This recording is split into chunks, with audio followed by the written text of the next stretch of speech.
శ్రీమాత్రే నమ. జయ గురు దత్తాత్రేయ నమ. ఈ వీడియోలో మనం మిథున రాశి వారికి 2026వ సంవత్సరం ఏప్రిల్ నెల మాస ఫలితాలు తెలుసుకుందాం.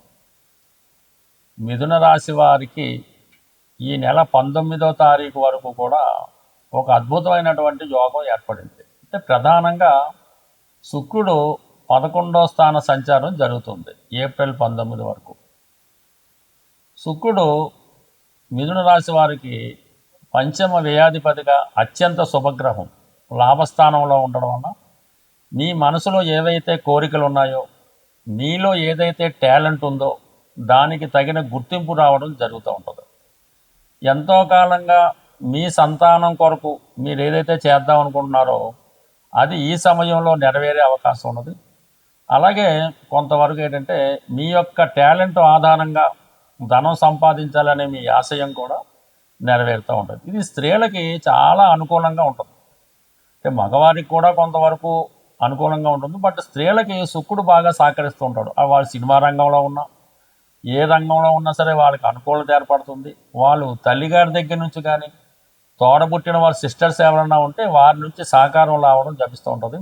ఏదైనా మీలో ఉన్నటువంటి ప్రతిభకు తగిన గుర్తింపు ఈ మిథున రాశిలో ఉన్నటువంటి స్త్రీలకు లభిస్తూ ఉంటుంది. మగవారికి ప్రేమ వ్యవహారాలు చాలా వరకు సక్సెస్ అవుతాయి. ఒక నూతన వారితో అంటే కొత్తగా స్త్రీలతో పరిచయం ఏర్పడే అవకాశం ఉంది. అంటే మీరు ఏ రంగంలో ఉన్నా ఆ రంగంలో ఉన్నటువంటి స్త్రీలు మీకు సహకరించడం కానీ వాళ్ళు మీకు చేదోడు వాదోడుగా ఉంటూ మీ అభివృద్ధి కూడా కారణమవుతూ ఉంటారు. అంటే ఇవన్నీ కూడా పొందాలకి ప్రధాన కారణం ఏంటంటే రాశి అందే గురుగ్రహ సంచారం. ఏదైనా ఒక రాశిలో ఒక శుభగ్రహం సంచరిస్తుంటే మిగతా శుభగ్రహాలు కూడా అవి 11లోకి వచ్చినా 9లోకి వచ్చినా 5లోకి వచ్చినా వాటి యొక్క మంచి ఫలితాలు జాతకుడు పొందగలుగుతూ ఉంటాడు. ఆ ఇచ్చిన ఫలితాన్ని జాతకుడు సంపూర్ణంగా పొందడం అనుభవించడం కూడా జరుగుతూ ఉంటుంది. అదే పాపగ్రహం మరి రాశిలో సంచరిస్తున్నప్పుడు మరి 9లోకి గ్రహం వచ్చినా 11లోకి వచ్చినా ఎక్కడికి వచ్చినా కూడా ఆ ఫలితాలు జాతకుడు పొందలేకపోతుంటాడు. పైపెచ్చు కొన్ని ఇబ్బందులు కూడా ఎదుర్కోవడం జరుగుతూ ఉంటుంది. అటువంటి మిథున రాశి వారికి ఇంచుమించుగా ఈ నెలంతా కూడా రాశి అందే శుభగ్రహమైనటువంటి గురువు యొక్క సంచారం. చాలా వరకు గురువు కూడా తన సొంత నక్షత్రం మీద ప్రయాణిస్తూ అత్యంత బలవంతుడై ఉన్నాడు.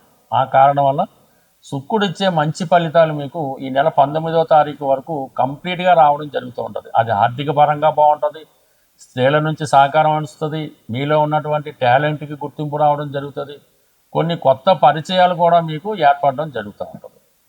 ఇక 19వ తారీఖు తర్వాత శుక్రుడు 12వ స్థానంలోకి రావడం జరుగుతుంది. అప్పుడు మీరు స్త్రీల కొరకు కొంత ధనాన్ని ఖర్చు పెడతారు. కుటుంబ అవసరాలకు చాలా విలువైనటువంటి వస్తువులది కొనడం జరుగుతూ ఉంటుంది. మీరు కూడా ఏదైనా ఒక విలాసయాత్ర కానీ వినోదయాత్ర కానీ వెళ్ళడం జరుగుతూ ఉంటుంది. ఇక ప్రధానంగా ఈ విధంగా ఉంటే రవి తృతీయాధిపతిగా ఉన్నటువంటి రవి ఏప్రిల్ 14వ తారీఖు వరకు దశమస్థాన సంచారం. దాంతోపాటుగా శని భగవానుడు కూడా అదే స్థానంలో సంచరించడం వల్ల జాతకుడు వృత్తిపరమైనటువంటి మార్పులు రావడం జరుగుతూ ఉంటుంది. సడన్గా ఉద్యోగంలో ట్రాన్స్ఫర్లు కానీ ఉద్యోగంలో మారడం కానీ కొంతవరకు ఉద్యోగంలో కొన్ని అనుకోని చేంజెస్ రావడం జరుగుతూ ఉంటుంది. ఇంచుమించుగా మీకు దశమస్థానంలో రవి దిగ్బలుడై ఉండడం వల్ల శనితో కలిసి ఉండడం వల్ల పని ఒత్తిడి ఎక్కువ అవుతుంటుంది. మీ కింద పనిచేసేవారు మీకు సహకరించినప్పటికీ కూడా మీరు ఏదో ఒక అధికార వల్ల యజమాని వల్ల ఇబ్బంది పడడం కూడా జరుగుతుంటుంది. అయితే ఫైనల్గా మీరే సక్సెస్ అవ్వడం జరుగుతుంటుంది. ఎందుకంటే దశమస్థానంలో కుజగ్రహం సంచరించడం జరుగుతుంది. ఎప్పుడు ఇంచుమించుగా ఈ నెల 2వ తారీఖు నుంచి మే 10వ తారీఖు వరకు దశమస్థానంలో ఈ కుజుడు రవి దిగ్బలుడై ఉండడం వల్ల అత్యంత బలవంతుడై వృత్తిలో మీరు చాలా నైపుణ్యాన్ని ప్రదర్శిస్తూ ఉంటారు.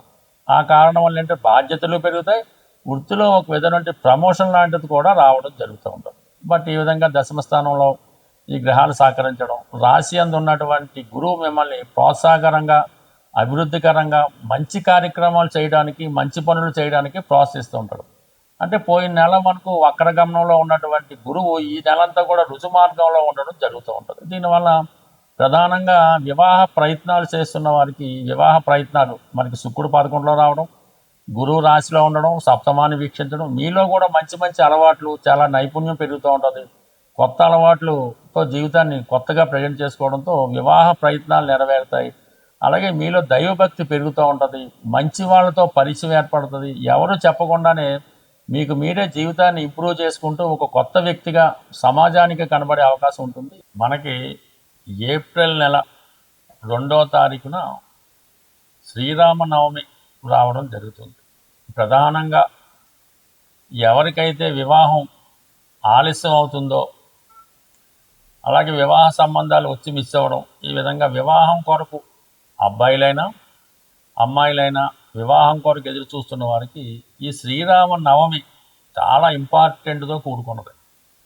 కంపల్సరిగా ఆ రోజు మీరు శుభ్రంగా తలకి స్నానం చేసి కొత్త బట్టలు ధరించి ఈ శ్రీరామనవమి కళ్యాణం భద్రాచలంలో జరుగుతున్నా పర్లేదు, మీ ఊళ్ళో ఎక్కడ జరిగినా సరే ఆ కళ్యాణంలో 100కి 100 పాళ్ళు పూర్తి అయ్యేదాకా, అంటే తలంబరాలు అయ్యేదాకా ఉండి అక్కడ ఏమన్నా వాళ్ళు భోజనం అది పెడితే భోజనం చేసి చక్కగా కొన్ని తలంబరాలు బియ్యం మీరు ఇంటికి తెచ్చుకొని అది మీ శిరస్సు మీద జల్లుకోవడం మంచిది.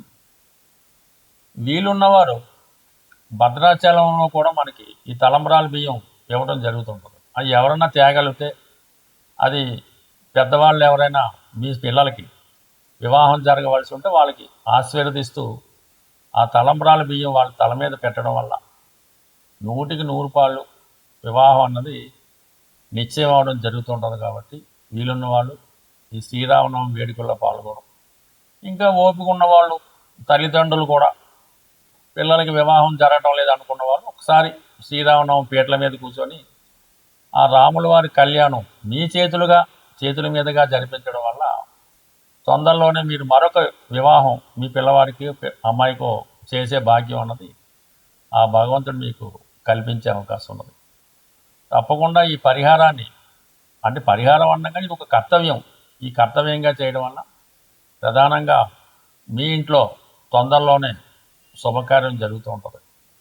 అలాగే మనకి ఎలాగా మంచి రోజులు వచ్చాయి కాబట్టి వివాహం కొరకు ఎవరైతే ఎదురు చూస్తున్నారో వాళ్ళు ఒక 8 మంగళవారాలు పవిత్రంగా సాంప్రదాయ దుస్తులతో ఆంజనేయ స్వామి వారి ఆలయంలో తమలపాకులతో అర్చన చేపించి ఆ రోజు సంపూర్ణంగా సాత్విక ఆహారం తీసుకొని భూసైనం అంటే నేల మీద పడుకోవడం వల్ల ఆ రోజు మంగళవారం రోజు ఉపవాసం అనేది అక్కర్లేదు, లైట్ ఫుడ్ తీసుకొని హనుమాన్ చాలీసా 3 సార్లు ఉదయం మధ్యాహ్నం రాత్రి ఎదురు 3 సార్లు ఒకేసారి చదవడం వల్ల ఒక 8 వారాలు ఈ విధంగా ఆంజనేయ స్వామి వారి వ్రతం చేయడం వల్ల శీఘ్రంగా కళ్యాణం జరిగే అవకాశం ఉంది. బట్ ఏదైనా మరి ఈ ఏప్రిల్ నెలలో మరి మొదటిసారిగా వచ్చే, అంటే మొదటి వారంలోనే వచ్చే శ్రీరామనవమి చేయటం వల్ల కొంతమందికి అయితే మే నెలాఖరులోపు కూడా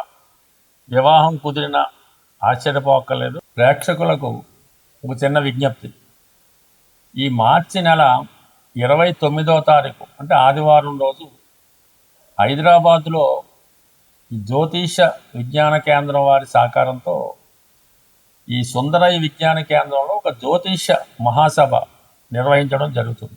అంటే అందులో ప్రముఖమైనటువంటి వ్యక్తులు వారి యొక్క అభిప్రాయాలు, అంటే జ్యోతిష్ శాస్త్రరీత్యా కొన్ని ప్రధానమైన టాపిక్స్ తీసుకొని ప్రసంగించడం జరుగుతూ ఉంటుంది. ఈ జ్యోతిష మహాసభలో పాల్గొందామనే ఆసక్తి కలిగిన వాళ్ళు ఎవరైనా ఉంటే 29వ తారీఖు మీ యొక్క పేర్లు ఇవ్వడం, కానీ డైరెక్ట్గా కూడా సభకు వచ్చిన ఇబ్బంది ఏం లేదు. అయితే మరి ఆ సభకి ఎటువంటి ప్రవేశ రుసుము ఉండదు, భోజన సౌకర్యం మిగతా సౌకర్యాలు కూడా ఈ సంస్థ వారే మీకు ఉచితంగా ఏర్పాటు చేయడం జరుగుతుంది. కాబట్టి ఆసక్తి ఉన్నవాళ్ళు ఈ 29వ తారీఖు జరిగే మహాసభకు హాజరవుతూ ఉన్నవాళ్ళు కంపల్సరీగా వాళ్ళ నేమ్ ఒకటి లిస్ట్ చేసుకుంటే ఏర్పాట్లు చేసుకోవడానికి అనుకూలంగా ఉంటుంది. కాబట్టి కొంతవరకు సహకరిస్తారని ఆశిస్తూ స్వస్తి.